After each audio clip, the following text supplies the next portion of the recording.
अपनी फिक्र नज़र का आईना दिखाकर जहनों को झंझोड़ देता है, दिलों पर दस्तक देकर खिलाफत नफ्सिया के खिलाफ बगावत पैदा कर देते हैं, जिससे मेरी मुराद हम सब के मोहसिन करम फरमा मादर इल्मी मज़ाहिरुल उलूम वक्फ सहारनपुर के उस्ताद हदीस हज़रत मौलाना गयूर साहब कासमी दामत बरकातुल आलिया हैं। बड़े ही अदब एहतराम के साथ दरख्वास्त गुजार हूँ कि हज़रत वाला तशरीफ़ लाए और अपने मवाइज़ हसना से हम सभी को महसूस फरमाएँ।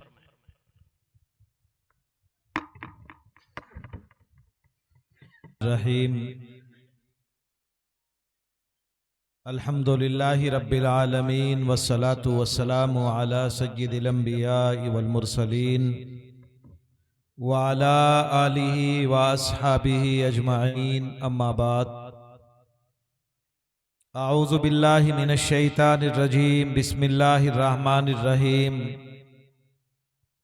वक़र्न फ़ी बुयूतिकुन्ना वला तबर्रजन तबर्रुजल जाहिलियतिल ऊला सदक़ल्लाहुल अज़ीम। बिरादरान इस्लाम, नौजवान साथियों और पर्दे के पीछे बैठी हुई ख़वातीने इस्लाम, काफ़ी देर से आपका ये प्रोग्राम चल रहा है और हज़रात उलमाए दीन की अहम और कीमती बातें आप हज़रात के सामने आई। मुझे भी चंद मिनट का हुक्म मिला है। मैं सबसे पहले अपने मोहतरम जनाब हाफिज़ मोहम्मद इकबाल साहब, कारी मोहम्मद फरजान साहब का शुक्रिया अदा करता हूँ कि उन्होंने बच्चियों की तालीम और तरबियत के लिए, बच्चियों की ज़िंदगी को बनाने के लिए, बच्चियों के मुस्तकबिल को संवारने के लिए अपने इस गांव में बच्चियों का एक इदारा कायम किया। अल्लाह तबारक व ताला हम सब की तरफ से उनको बेहतरीन बदला अता फरमाए। मैं कहा करता हूँ, अल्लाह ना करे, खुदा ना करे, अगर आपने अपने बच्चे को तालीम के जेवर से आरास्ता और मुज़य्यन नहीं किया तो इतना होगा कि आपके घर का माहौल खराब होके रह जाएगा। और अगर आपने अपनी बच्ची को तालीम से महरूम रखा तो याद रखिए, सबसे पहले तो वो आपकी पेशानी पर बदनुमा दाग साबित होगी। उसके बाद जिस घर की वो दुल्हन बनेगी उस घर के माहौल को खराब करेगी।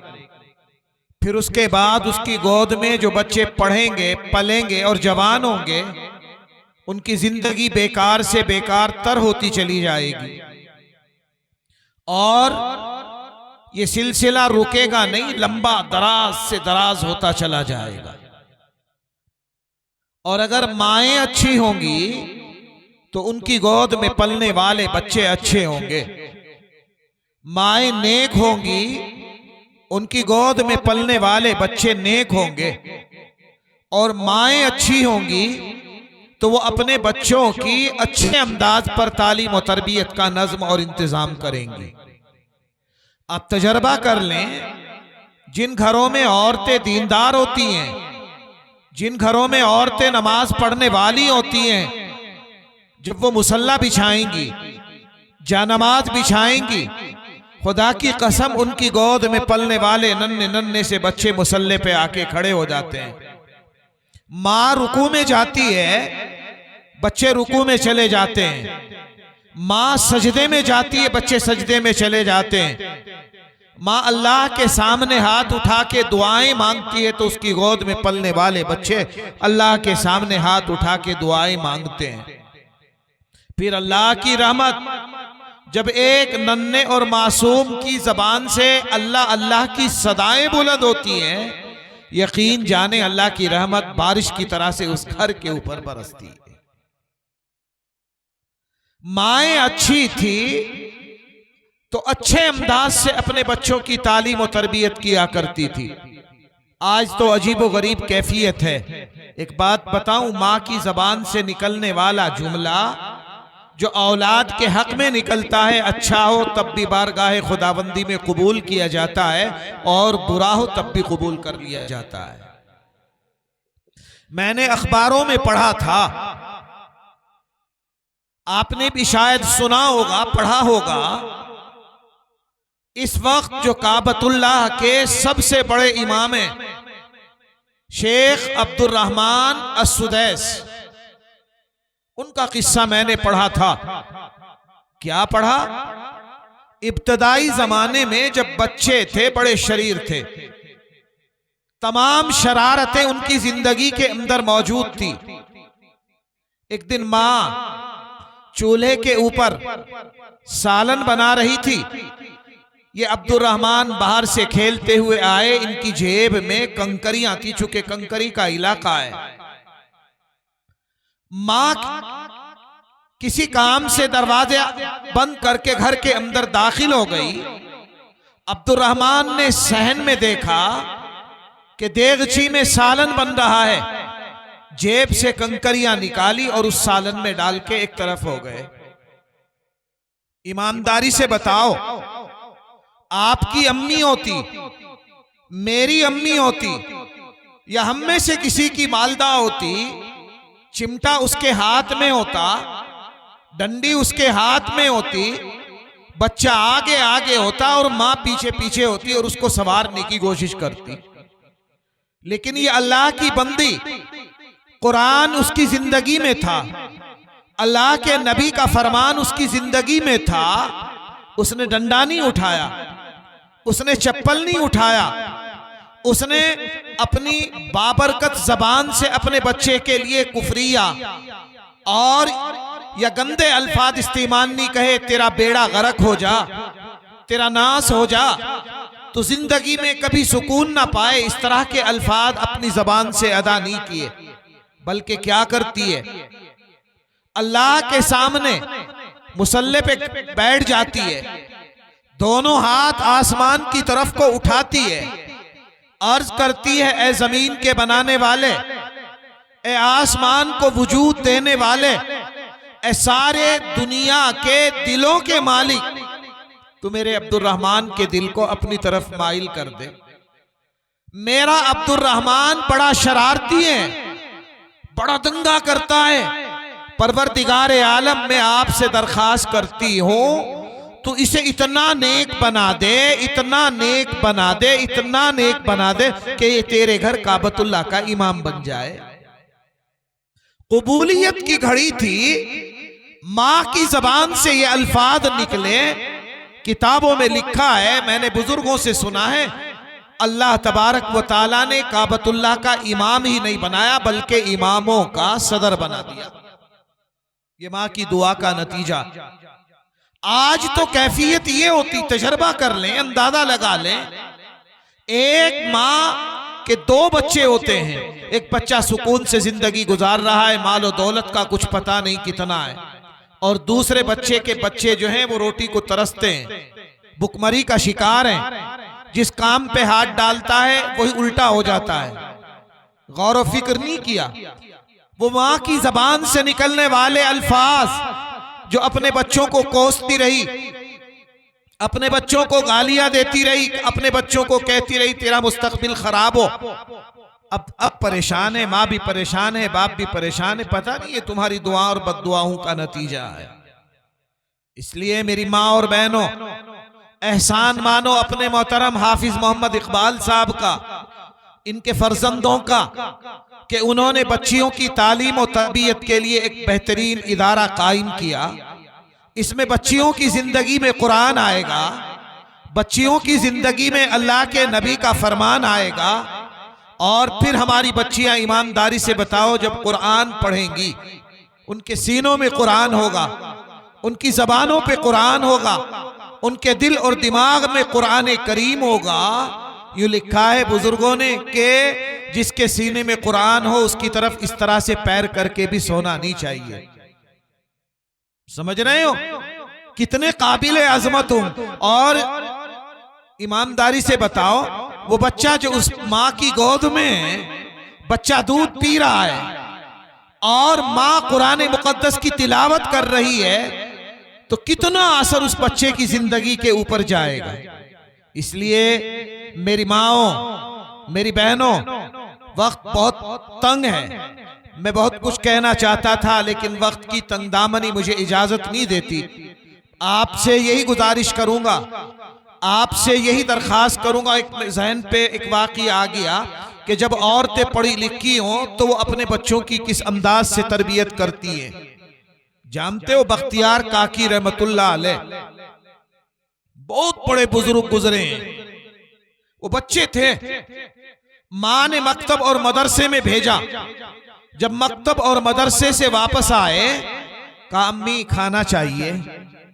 फरमाया बेटे अम्मी कौन होती है खाना देने वाली? कहा फिर कि खाना देने वाली जात तो अल्लाह की है। कहा अल्लाह कैसे खाना देंगे? मेरी माँ और बहनों गौर से सुनो। माँ कहती है बेटे लो मैं पानी डालूंगी तुम वुजू करो। अपने बच्चे को वुजू कराया। वुजू से फारिग होने के बाद उसके लिए मुसल्ला बिछाया कि बेटे पहले 2 रकात नफल पढ़ो और फिर अल्लाह से दरखास्त करो, ए बारी ताला तो सारी दुनिया को खाना देता है, हमें भी खाना दे दे। बच्चे ने ऐसे ही किया। माँ ने जल्दी से खाना बना के अलमारी में रख दिया। कहा अम्मा अब तो मैंने अल्लाह ताला से खाना तलब कर लिया, बताओ खाना अल्लाह ने कहां दिया? फरमाया तलाश करो। तलाश किया तो अलमारी खोली, खाना नजर आ गया। एक दिन गुजरा, 2 दिन गुजरे, हफ्ते गुजरे, महीने गुजरे। रोजाना ये माँ अपने बच्चे को इसी अंदाज से खाना पेश कर रही है ताकि अल्लाह की जात पर उसका एतकाद और उसका यकीन जम जाए, अल्लाह की कुदरत उसके दिल और दिमाग में जम जाए। इत्तिफाक ये है एक दिन ये माँ अपने खानदान वालों से मिलने के लिए किसी काम से चली गई। समझ रही हो? देर हो गई, भूल गई कि आज मेरा बच्चा पढ़ के आएगा और वो नमाज पढ़ेगा, अल्लाह के सामने हाथ उठा के दुआएं मांगेगा, खाना तलब करेगा और उसको खाना नजर नहीं आएगा। रोने लगी। माँ की आंखों से आंसू गिरने लगे। औरतों ने कहा क्या हुआ? कि मैं तो एक जमाने से मेहनत कर रही थी अपने बच्चे के ईमान और अकीदे को मजबूत करने के लिए, और वो नमाज पढ़ता था, मैं खाना बना के रख दिया करती थी। आज मैंने खाना बनाया भी नहीं, मेरा बच्चा आएगा और वो खाना नहीं पाएगा तो उसका अकीदा खराब हो जाएगा। ऐ अल्लाह मैंने किसी और के लिए नहीं ये काम किया, मैंने तेरी जात पर उस बच्चे के ईमान और अकीदे को मजबूत करने के लिए काम किया था, मेरी मेहनत को जाये होने से बचा लेना। रोती हुई आ रही, घर में दाखिल हुई, देखती क्या है, बच्चा चारपाई के ऊपर लेटा हुआ है, सो रहा है। आहिस्ता से बच्चे को उठाया, मेरे भैया उठ जाओ। बच्चा उठा कि खाना। माँ बहनों, ये माँ अपने बच्चे से कह रही बेटा खाना। फरमाया अम्मी मैंने खा लिया। कि कहां से खाया? कि जहां से रोज अल्लाह देता था आज भी वहीं से खाया। लेकिन अम्मी एक बात बताऊं? कहा बेटे बता। रोज आना जैसा खाना में खाया करता था उसमें इतनी लज्जत और इतना मजा नहीं होता था जितना मजा मुझे आज के खाने में आया। आज तो अम्मा मेरे मुंह से खुशबू निकल रही है खाने की। मैंने अल्लाह से दरखास्त की, ऐ अल्लाह रोजाना तो मेरी अम्मी भी रहती थी तो मुझे खाना दे दिया करता था, आज तो मेरी अम्मी भी नहीं है, आज तो तू जरूर मुझे खाना देना। जब मैं नमाज से फारिग होके खाना खाने के लिए अलमारी में दाखिल हुआ देखने के लिए, तो माँ मुझे ऐसा खाना नजर आया, उसमें इतनी खुशबू थी, इतनी खुशबू थी, मैंने जिंदगी में ऐसा खाना देखा ही नहीं। तो जब माएँ अच्छी थी इस अंदाज से अपने बच्चों की तरबियत किया करती थी। आज तो माँ के हाथ में मोबाइल है, गंदी गंदी फिल्में देख रही, बच्चा उसकी बराबर में लेटा हुआ है, वो भी फिल्में देख रहा है। ईमानदारी से बताओ नेक बनेगा कि बद बनेगा? बालिग होने से पहले वो बच्चा उन हरकतों को करने की कोशिश करेगा जो उसने माँ के साथ में मोबाइल के अंदर देखा है। इसलिए मेरी माओ, मेरी बहनों, अल्लाह का एहसान मानो कि हमारे गांव में ये बच्चियों का इदारा कायम हो गया है। मैं कहा करता हूं मर्द कितने मदरसे चला रहे हैं, क्या गांव की औरतें एक मदरसा नहीं चला सकती? आसान तरीका यह है, एक एक गुल्लक अपने घर में रख लें और रोजाना अपने इस मदरसे के लिए 10 रुपये जेब से निकाल के उसमें डाल दे। जब महीना पूरा हो कारी साहब की खिदमत में पहुंचा दे। कितने घर होंगे? 500-700 से ज्यादा ही घर होंगे इस गांव में। एक घर से एक औरत के 300 रुपये बनते एक महीने में। सारे गांव की औरतें, अगर आधे गांव की औरतें भी इस काम को करें तो मैं समझता हूं कि इन लोगों को कई दर दर की ठोकरें खाने की जरूरत नहीं, मौल्लिमात की तनख्वाहों का इंतजाम यहीं से हो सकता है। गौर करो, हमें भी तो जन्नत में जाना है। मर्दों के साथ साथ अगर मर्द अल्लाह के रास्ते में खर्च करके जन्नत में चले गए और उस औरतों ने खर्च नहीं किया, वो जन्नत में नहीं गई, तो क्या होगा? इसलिए मेरी माँ और बहनों, वक्त भी काफी हो रहा है। हजरत राबिया बसरिया का एक किस्सा सुना के अपनी बात को खत्म कर रहा हूं। राबिया बसरिया अल्लाह की नेक और पाकीज़ा बंदी थी। घर में थी, दरवाजे पर आवाज आई, मोहतरमा दरवाजा खोलो। खादमा से कहा देखो कौन है। बताया कि चंद मेहमान हैं, चंद मेहमान हैं, का बुलाओ, खाने का इंतजाम करो। खाने का इंतजाम खादिमा ने अर्ज किया, अम्मा एक रोटी है, मेहमान 5-6 हैं। अब परेशान क्या करें, एक रोटी में किसका भला हो? फरमाया अब आप जो है एक काम कर लो, इस एक रोटी को अल्लाह के रास्ते में सदका कर दो। समझ रहे हो? चाहिए तो ये था कि यूं कहती खानदान से, पड़ोस से, इधर से उधर से इंतजाम करो। इसको भी हुक्म दे दिया, इस रोटी को भी अल्लाह के रास्ते में किसी फकीर को दे के आओ। दे दिया। समझे हो? अब उसके बाद में क्या हुआ? एक आदमी ने आवाज दी, अम्मा दरवाजा खोलो। का क्या हुआ? कि मैं फुला आदमी का खादिम हूं, उन्होंने कुछ खाना लेके भेजा है। फरमाया खादिमा से देखो। देखती क्या है, उसमें 5 रोटियां। अर्ज किया इसको वापस कर दो, हमारी नहीं किसी और की होंगी। उसके बाद फिर थोड़ी देर में दरवाजे पर दस्तक हुई। फिर बोला कौन? कि मैं खाना लेके आया। खादिमा से कहा देखो कितनी है? का 7 है। का वापस कर दो, हमारी नहीं है, किसी और के लिए भेजी होंगी। कुछ देर के बाद दरवाजा फिर बजा। फरमाया कौन? कि मैं फुला का खादिम हूं, दरवाजा खोलो, मैं खाना लेके आया हूं। दरवाजा खोला तो देखा खाना दिया। उसको खोल के देखा तो देखा क्या, उसमें 10 रोटियां। फरमाया ये हमारी हैं, रख लो, मेहमानों को खिलाओ। खादिमा ने अर्ज किया अम्मा बात समझ में नहीं आई। जब वो मेहमानों के लिए 5 रोटियां लेके आए, आपने मना कर दिया। 7 रोटियां लेके आए, आपने मना कर दिया, हमारी नहीं। और 10 लेके आए तो आपने कहा ये हमारी है। कैसे? वो आपकी नहीं थी, ये आपकी है। फरमाया बेटी तुझे पता नहीं, बाउली है। अल्लाह ने कुरान में कहा मन जाअ बिल हसनति फलहु अशरु अमसालिहा। जो अल्लाह के रास्ते में एक देगा, अल्लाह तबारक व ताला उसको 10 देंगे। मेरा अल्लाह की जात पर कामिल एतमाद और यकीन था। मैंने एक रोटी अल्लाह के रास्ते में सदका की है, गरीब को दी है, अल्लाह तबारक व ताला उसके बदले में 10 देंगे। तो मैं क्यों 5 में क्यों लूं, 7 में क्यों लूं? मेरी तो कितनी थी? 10 थी, अल्लाह ने 10 ही भेज दी। तो मेरी माँ और बहनों, आप जो कुछ लेके आई हो, वहां मुअल्लिमात मौजूद हैं। अल्लाह के रास्ते में अगर 100 दोगी 1000 मिलेंगे, 1000 दे के जाओगी 10,000 मिलेंगे, 1 लाख दे के जाओगी 10 लाख मिलेंगे। तजर्बा कर लेना।